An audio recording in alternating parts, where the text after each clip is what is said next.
Hello everybody, Jardis here, and in today's video I am yet on another Elementalist tune because I intend to show you yet another single attunement Elementalist build.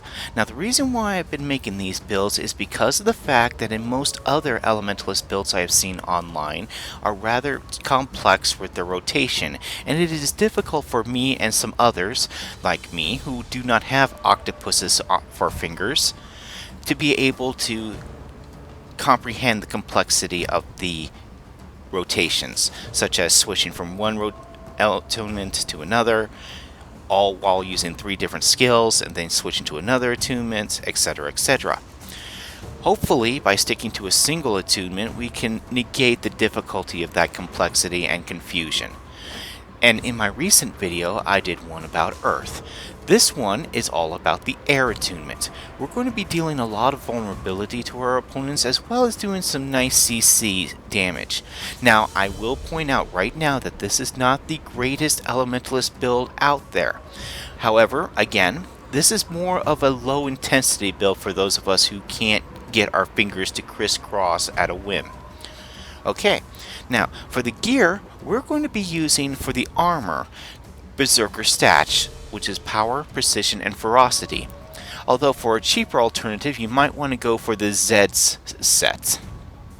For the rune, we're going for the superior rune of vampirism, and the reason for that is because whenever we kill a foe, we get to restore 10% of our health. This is more for a survivability effect than it is for anything for practical. This is just basically because of the fact that we're not switching to water, which has more healing. This would give us another option in order to keep our health up. For the weapons, we're going double dagger for the main hand and offhand. Again, power, precision, ferocity, as well as a scepter on the main hand on the second set. Now the sigils we'll be using is Sigil of Force, the Sigil of Air, and just for kicks and giggles, I put the Sigil of Fire on the scepter. Now for the trinkets, we're actually going for the Emerald set, which is power, precision, toughness. The reason for this is not only will it increase our survivability with the toughness, but the precision that we gain from these will actually go into effect with a trait that we're going to be using in the build. Now as for the build, we are going for air, water, tempest. For air, we're going 3, 2, 2.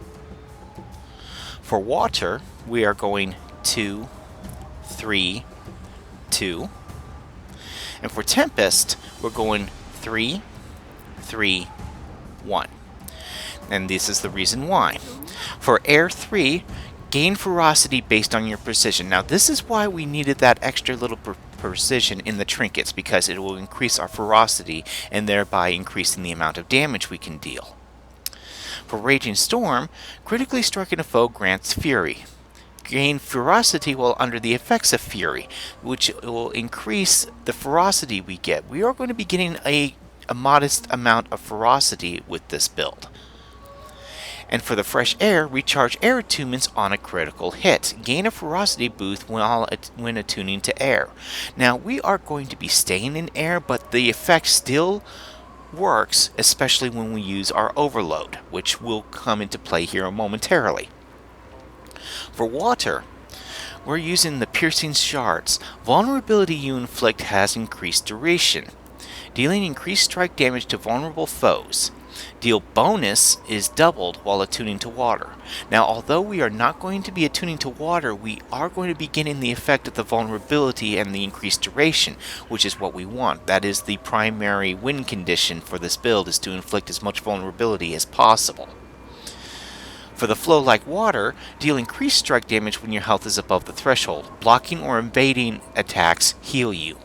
Basically, this is used as another survival trait because, again, our healing is not the greatest, so we're going to take what little healing extras we can get, especially when we're evading or blocking, and we can be doing both of those.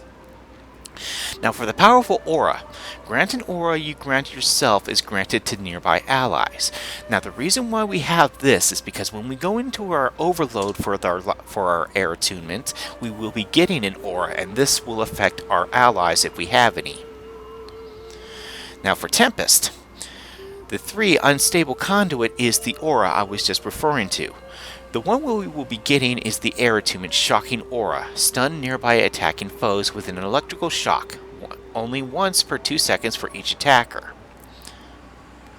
Now for the Invigorating Torrents, auras you grant also grant regeneration and vigor.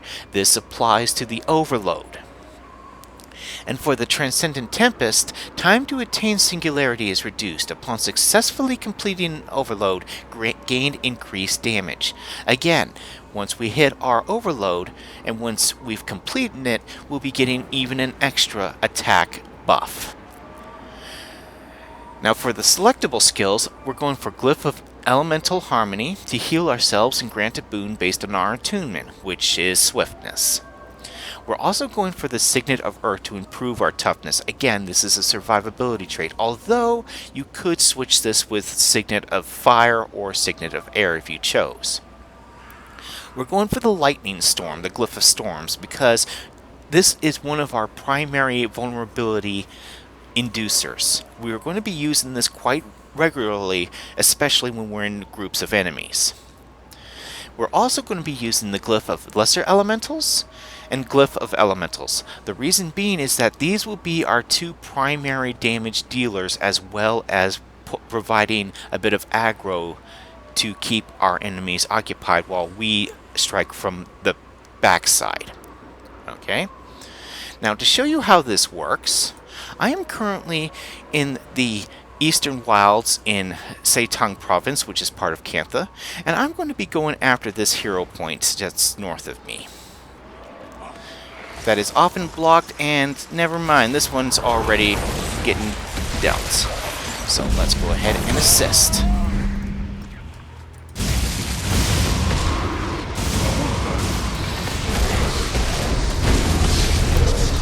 Now that wasn't really a good test, so I'm going to go ahead and commune and grab this real quick, and then I'm just going to go find some random mobs and show you how this build actually is supposed to work. So, and I do know that there are a bunch of Naga in this direction, so let's just go after them for a minute.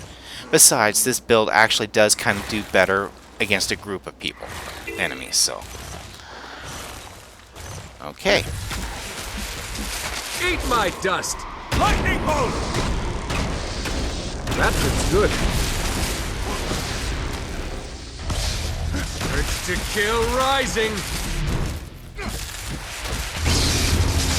Now again, I will point out that this is not the greatest build for an Elementalist. However, it is one that I find rather fun, and because, again, you are stuck in a single attunement, you're not going to be relying too much on the confusion of figuring out which buttons to press at what time. Now, as you can see, I just took out that one Naga with just a single lightning bolt while my elementals took out the rest. If you've noticed, his vulnerability was going up higher and higher the longer he was getting struck by lightning. That is the point of this build. Now, it might even do well in a group setting because of the fact that while you're dealing the vulnerability, all others are dealing the actual damage. But, again, it is a fun build. I hope you enjoy. Feel free to share this with anybody who is interested in learning more about the Air Attunement, and I hope to see you again in the next video. Until then, happy gaming!